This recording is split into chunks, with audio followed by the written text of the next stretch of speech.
Doctor Anand Kumar Vaggu, consultant dermatologist, aesthetic physician and hair transplantation surgeon, KIMS hospital Secunderabad. నా clinic వచ్చేసి Kachiguda railway స్టేషన్కి దగ్గరలో ఉన్నటువంటి ఒక బర్కత్పురాలో ఉంది.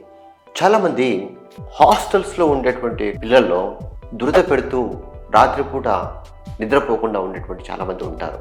ఇది ఒకరి నుంచి ఒకరికి హాస్టల్లో స్ప్రెడ్ అవుతూ ఉంటుందన్నమాట. దానిని గజ్జి అంటూ ఉంటారు, దాన్ని స్కేబీస్ అని చెప్పేసి అంటూ ఉంటాం అనమాట.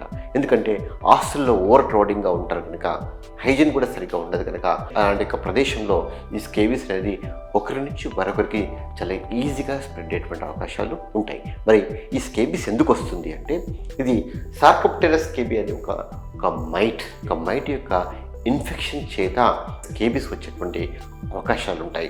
ఇన్ఫెక్షన్ వచ్చిన తర్వాత మైటు ముఖ్యంగా person to person direct contact వల్ల కావచ్చు. అంటే స్కేబీస్ ఉన్నటువంటి పేషెంట్స్ని మనం ముట్టుకున్నప్పుడు ఆ యొక్క ఇన్ఫెక్షన్ ఆ తల నుంచి మనకు వచ్చేటువంటి అవకాశాలు ఉంటాయి. అలా కాకుండా ఫోమైట్స్ అంటే వాడుకునేటువంటి బెడ్షీట్స్ కావచ్చు, టవల్స్ కావచ్చు, అదర్ మెటీరియల్స్ కావచ్చు. ఇలా ఫోమైట్స్ వల్ల కూడా ఒక పర్సన్ నుంచి మరొక పర్సన్ కూడా స్ప్రెడ్ అయ్యేటువంటి అవకాశాలు కూడా ఉంటాయి అన్నమాట.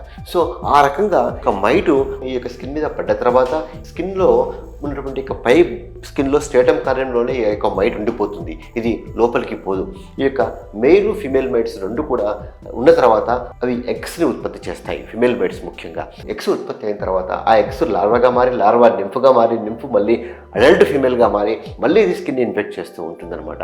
అందుకే ఒక మైట్ పడ్డ తర్వాత ఈ యొక్క లైఫ్ సైకిల్ మొత్తం ప్రొడ్యూస్ కావడానికి 1 to 2 వీక్స్లో మళ్ళీ దాని యొక్క జనరేషన్ ఉత్పత్తి చేస్తూ ఉంటుంది. ఒక అడల్ట్ ఫిమేల్ మళ్ళీ ఏం చేస్తుంది, మళ్ళీ ఒక వేరే ప్లేస్లో వెళ్ళిపోయి మళ్ళీ అక్కడ ఇన్ఫెక్షన్ కాజ్ చేస్తూ ఉంటుంది.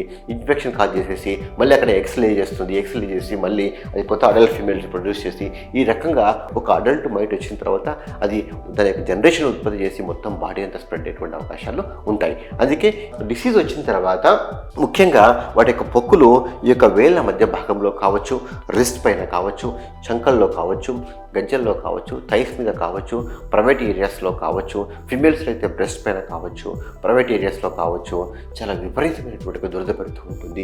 ఈ యొక్క పొక్కులు వస్తూ ఉంటాయి. ముఖ్యంగా రాత్రి సమయంలో నిద్రపోయే సమయంలో దురద అనేటువంటిది స్టార్ట్ అవుతూ ఉంటుంది. విపరీతమైన దురద ఉంటుంది. రాత్రి కూడా సరిగ్గా నిద్ర పట్టదు. సో స్కేబీస్ వచ్చినటువంటి వాళ్ళలో ఇన్ఫెక్షన్ వచ్చిన తర్వాత జనరల్గా ఒక 3 to 4 to 6 వీక్స్ తర్వాత సిమ్టమ్స్ అనేటువంటివి డెవలప్ అవుతూ ఉంటాయి.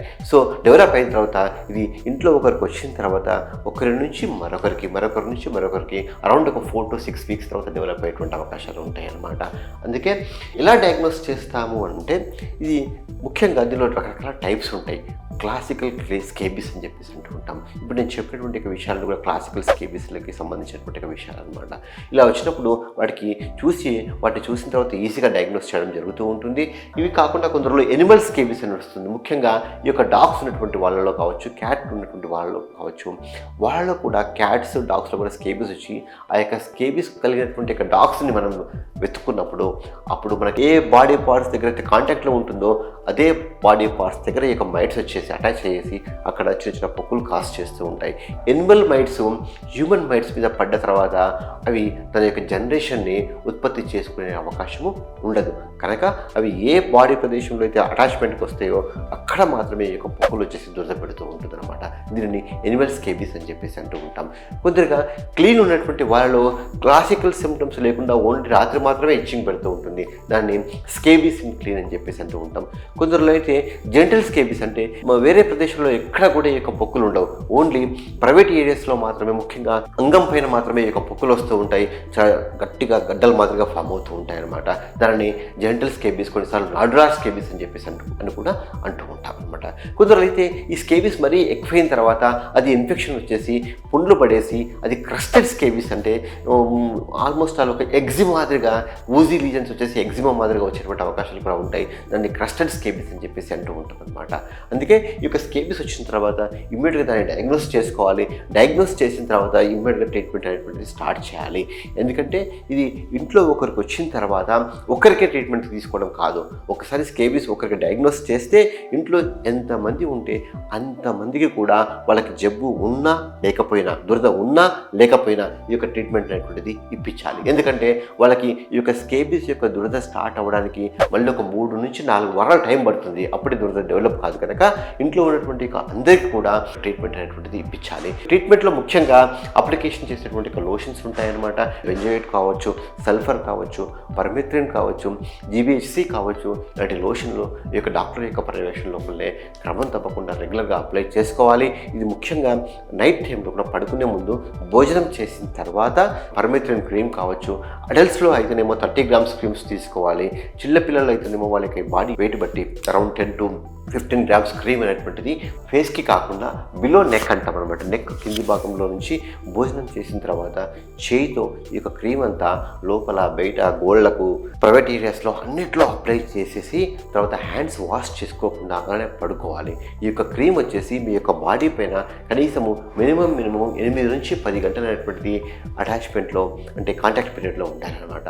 ఉన్నప్పుడే ఈ యొక్క క్రీమ్ అనేటువంటిది స్కేబిస్ ఎగ్స్ పైన కావచ్చు, స్కేబిస్ అడల్ట్ మైట్స్ పైన కావచ్చు క్రీమ్ అనేటువంటిది పనిచేస్తూ ఉంటుంది. తర్వాత నెక్స్ట్ డే మార్నింగ్ లేచిన తర్వాత వేడితో స్నానం చేసుకున్న తర్వాత మీరు వేసుకున్నటువంటి ఒక గుడ్డలు, బెడ్షీట్స్, టబ్బాల్స్ అన్నీ కూడా వేడి నీటిలో ఉతికేసుకోవాలి. ఎందుకంటే ఈ యొక్క మైట్ అనేటువంటిది ఈ యొక్క వాతావరణం లోపల రూమ్ టెంపరేచర్ యొక్క వాతావరణం లోపల మోర్ దెన్ 36 అంటే మ్యాక్సిమం ఒక 48 hours కంటే ఎక్కువ సేపు బతికేటువంటి అవకాశం ఉండదు. ఇదే ట్రీట్మెంట్ కాకుండా కొన్నిసార్లు ఒకసారి అప్లై చేస్తే సరిపోదు. కొన్నిసార్లు ఎందుకంటే ఈ యొక్క సిమ్టమ్స్ తగ్గడానికి కనీసం ఒక 4 weeks టైం పడుతూ ఉంటుంది.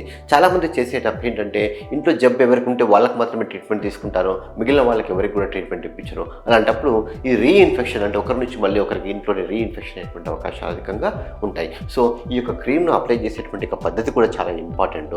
ప్రాపర్గా అప్లై చేసినప్పుడు మాత్రమే మంచి రిజల్ట్స్ వస్తూ ఉంటాయి. లేకపోతే ఆ యొక్క జబ్బు అంత దురద అనేటువంటి చాలా విపరీతంగా పెట్టేటువంటి అవకాశాలు ఉంటాయి.